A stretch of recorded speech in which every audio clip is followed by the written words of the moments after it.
Doncs ara entrarem a la sala Martín Cermeño, que és la primera que es va arreglar d'aquesta planta baixa de l'Arsenal. Té unes dimensions impressionants, perquè aquesta sala era la sala bàsica de l'Arsenal.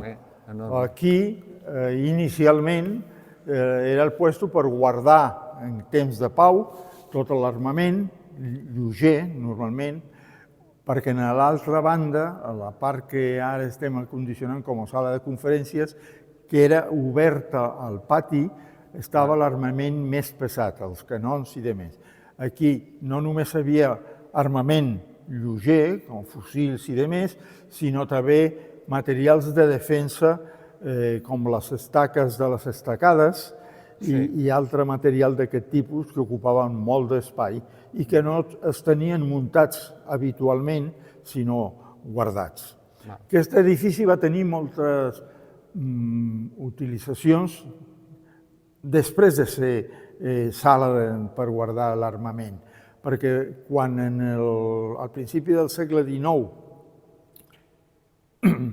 del segle XX, es va decidir instal·lar en el castell de Sant Ferran, en la part del nord, el penal, part de l'allotjament de tropa que hi havia en aquella zona, que estava en les casamates que hi ha sota els terraplens, es va pensar que era el moment que vinguessin cap a la part sud del castell, ja que s'havia de buscar un altre lloc per allotjar-los, i convertir això en un dormitori, perquè la gent ja no dormís o visqués en dormicions més còmodes que no sota les casamates aquelles d'allà. I llavors es va compartimentar aquest espai per diversos parets per fer-lo més flexible. Però després d'això es va dedicar també, ja molt posteriorment, a menjador de tropa. I ara estem utilitzant com a sala d'actes. Una pregunta. Aquesta sala, com l'Arsenal, va restaurar després de la guerra, però molt després de la guerra? Sí, aquesta restauració que veiem ara és ja del 2000. Del 2000? Una mica abans del 2000. O sigui, quan es va restaurar tot l'Arsenal, després això... Després de la voladura famosa, la part sud d'aquest edifici va quedar afectat i van de tirar a terra uns 20 metres d'edifici i es va fer aquella façana. Però aquí dins es va treballar poc. Arreglar les voltes, posar de relleu aquesta pedra de la part baixa, tot això es va fer ja en els anys 2000. I posar aquesta terra de moqueta és ja molt posterior, perquè a vegades, igual que aquesta porta central que divideix la sala, perquè com és tan gran, normalment per fer reunions i conferències s'utilitza la part sud i aquesta part nord s'utilitza per a mig de matí prendre un cafè o alguna cosa. Perquè a mi em compta que aquí s'han fet actes de moltíssima gent. L'últim acte que es va fer, que va ser a principi de juny, va ser l'acte de la policia, la Guàrdia Urbana de Figueres. I es va utilitzar aquella zona d'allà baix. Però també en compte que s'ha fet, per exemple, fa uns mesos, l'exposició del Museu de les Matemàtiques. Crec que és de Cornellà. Sí, però una part d'aquí. I durant un parell d'anys, aquells reunions, com es deia, per reunir els col·legis i els instituts de Figueres per ensenyar-los als nanos oficis que podrien... Es van fer aquí, també en aquesta sala. Que és una sala molt maca, això, I allí tenim en aquesta sala també, com a peça important, aquell quadre del Museu del Prado, que és també de finals del segle XIX, que representa l'exposició al públic de Figueres del cadàver d'Álvarez de Castro després de treure de treure'l de les quadres o de les cavallerisses, que és el puesto on va morir. Aquest quadre, Carlos, és immens, perquè diu aquí quasi 5 metres per 3 metres. És enorme el quadre aquest, no? I és un quadre també propietat del Museu del Prado. Sí, és del Museu del Prado com els altres. Aquest quadre és important.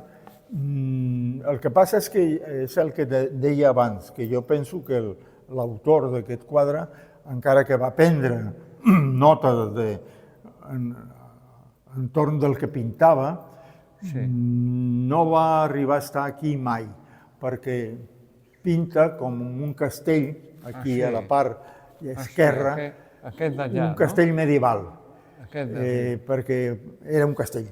I després col·loca aquest canó mirant cap al camp, quan els canons d'aquí ja no hi hauria artilleria posada en aquesta part del castell.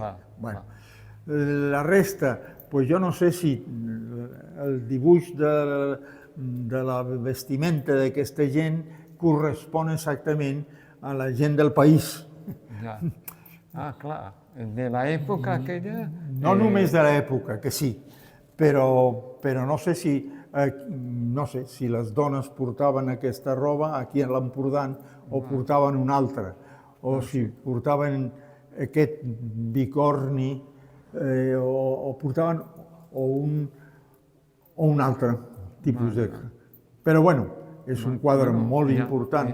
Hi ha gent aquí amb barretina i tal, de l'època. Bueno, aquí sembla que hi ha un home amb barretina, el tercer personatge d'aquí, i que porten espardenya catalana, això no hi ha cap dubte.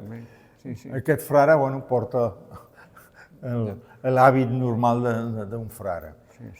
Però és un bon quadre i que ara també tenim nosaltres la responsabilitat de mantenir-lo en condicions. I aquesta cosa sembla indefinida, no? Sí, cada 5 anys tenim de renovar el permís o la concessió i tenim que justificar que paguem els seguros oportuns i que tenim els aparells necessaris perquè la humitat sigui l'adient. Estigui protegit. I que també tinguem una mica de protecció al mateix quadre perquè la gent no s'apropi gaire. No, està clar. Aquí tenim també, això és un favor que li estem fent a la societat. Això és una sala de reunió que es fa servir? Del Casino Menestral. El Casino Menestral, que està en obres, ens va demanar si podíem guardar nosaltres alguns del seu mobiliari. I aquesta sala es va portar aquí i està aquí arraconat. Força antic, no? És de quan es va construir el Casino Menestral. Allà, que era la butaca més important, porta inclús un gravat del Casino Menestral. Últimament han estat aquí veient això, la direcció del casino, i amb la idea de portar-se'l tot cap a baix una altra vegada, però encara no ho han fet, perquè les obres van molt lentament, molt lentament. Un bon element d'aquest. Crec que és força antic, Que és cosa antiga, quan es va fer el casino. Està bé. De 1850, potser, o 70. També. I què més hi ha aquí? Res més important, això. Podríem tenir una llista de les coses que s'han fet aquí, però tampoc. Aquelles exposicions que hem parlat del segle de l'any 10 i de l'any 11, 2010, es van fer en aquesta sala. Portant també uns panells que dividien la sala en 2 crugies i que era per donar tota la volta a tot el material exposat, però que van quedar unes exposicions molt maques.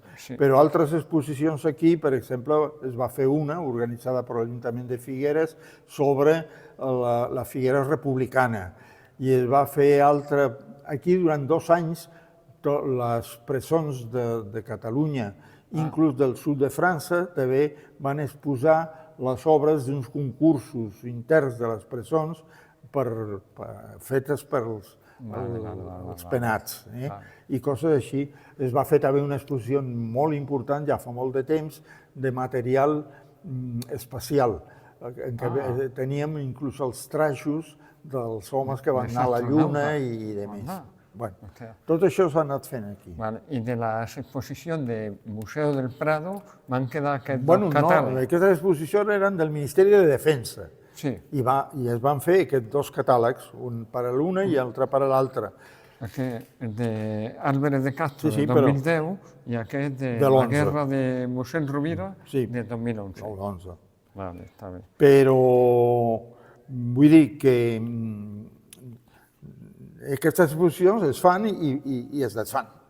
I quan s'han de desfer, a vegades hi ha materials que es llencen perquè s'han fet només per fer l'exposició, com pot ser aquests panells per separar unes coses d'altres, o es guarden, o es tornen.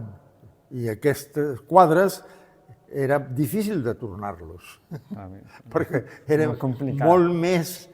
Les despeses de tornar-los eren més encara de les necessàries per muntar tota l'exposició. No m'imagino el quadre que amb un camió, no sé. I crec que ja hem parlat avui ja suficient de tot això. Molt bé, molt bé. I ja tindrem uns altres dies per continuar parlant d'aquestes diners, si cal.